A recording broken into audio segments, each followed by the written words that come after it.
യോഹന്നാന്റെ സുവിശേഷം 16 അധ്യായത്തിന്റെ 33 വാക്യം, ലോകത്തിൽ നിങ്ങൾക്ക് കഷ്ടമുണ്ട്, എങ്കിലും ധൈര്യപ്പെടുവിൻ, ഞാൻ ലോകത്തെ ജയിച്ചിരിക്കുന്നു. ജീവിതത്തിലെ ഓരോ ദിവസവും നമ്മെ പരീക്ഷകളിലേക്ക് നയിക്കുന്നത് പോലെയാണ്. ചിലപ്പോൾ തോൽവികൾ, നിരാശകൾ, മറ്റുള്ളവരുടെ നിരാകരണങ്ങൾ എല്ലാം കൂടി നമ്മെ തളർത്താൻ ശ്രമിക്കുന്നു. എന്നാൽ ഇതിന്റെ നടുവിൽ സർവശക്തനായ കർത്താവ് ഈ പ്രഭാതത്തിൽ നമ്മെ നോക്കി സംസാരിക്കുന്നു.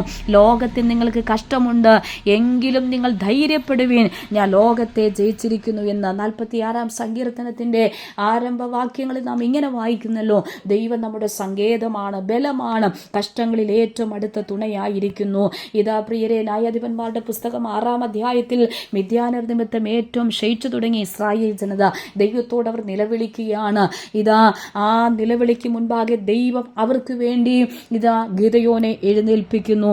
ഗിദെയോനോട് ദൈവം സംസാരിക്കുന്നു. 6 അധ്യായത്തിന്റെ 16 വാക്യത്തിൽ യഹോവ ഗിദെയോനോട് പറയുക, ഞാൻ നിന്നോട് കൂടെ ഇരിക്കും, നീ മിദ്യാന്യരെ ഒരൊറ്റ മനുഷ്യനെ പോലെ തോൽപ്പിക്കും. സകല നന്മകളും അപഹരിക്കപ്പെട്ടു പോകുമ്പോൾ, തോൽവികൾ, നിരാശകൾ വിതച്ചതെല്ലാം മിദ്യാന്യരും കിഴക്കൻ ദേശക്കാരും അമാലേക്കിലും ഒക്കെ വന്ന് വിളവിനെ കൊയ്തെടുത്തു കൊണ്ടുപോകുമ്പോൾ, വിളവിനെ നശിപ്പിച്ചു കളയുമ്പോൾ, അതിൻ്റെ നിമിത്തം നിരാശയിലാണ്ട് തോൽവിയിൽ പരാജയത്തിലൊക്കെ ആയിരിക്കുന്ന ദൈവജനം ദൈവത്തോട് നിലവിളിക്കുമ്പോൾ അവർക്ക് വേണ്ടി ഗിദെയോനെ എഴുന്നേൽപ്പിക്കുന്നു. ഗിദെയോൻ നിമിത്തം വലിയൊരു ജയം ഇസ്രായേൽ ജനതയ്ക്ക് ദൈവം കൽപ്പിച്ചു കൊടുക്കുന്നു. അങ്ങനെയെങ്കിൽ പ്രിയരെ, നമ്മുടെ ജീവിതത്തിൽ സമതുല്യമായ വിഷയങ്ങൾക്ക് നടുവിൽ ഭാരപ്പെടുന്ന ഒരു വ്യക്തിയായിരിക്കാം നീ.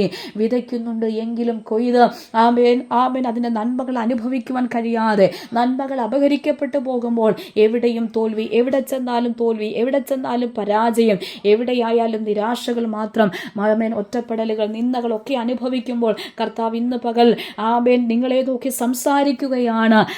ഈ കഷ്ടതകളുടെ നടുവിൽ കൂടി നിങ്ങൾ കടന്നു പോകുമ്പോഴും ധൈര്യത്തോടെ, ഉറപ്പോടെ കർത്താവ് ഇങ്ങനെ സംസാരിക്കുന്നു, ഞാൻ ലോകത്തെ ജയിച്ചവനാണ്, ജയാളിയായ കർത്താവ് നിങ്ങളോട് കൂടെയുണ്ട്. കഷ്ടതകൾ വരുമ്പോൾ മാറിപ്പോകുന്നവനല്ല, ജയിച്ചവനായ, സകലത്തെയും ജയിച്ചവനായ, ജയാളിയായ കർത്താവ് നിങ്ങളോട് കൂടെയുണ്ട്.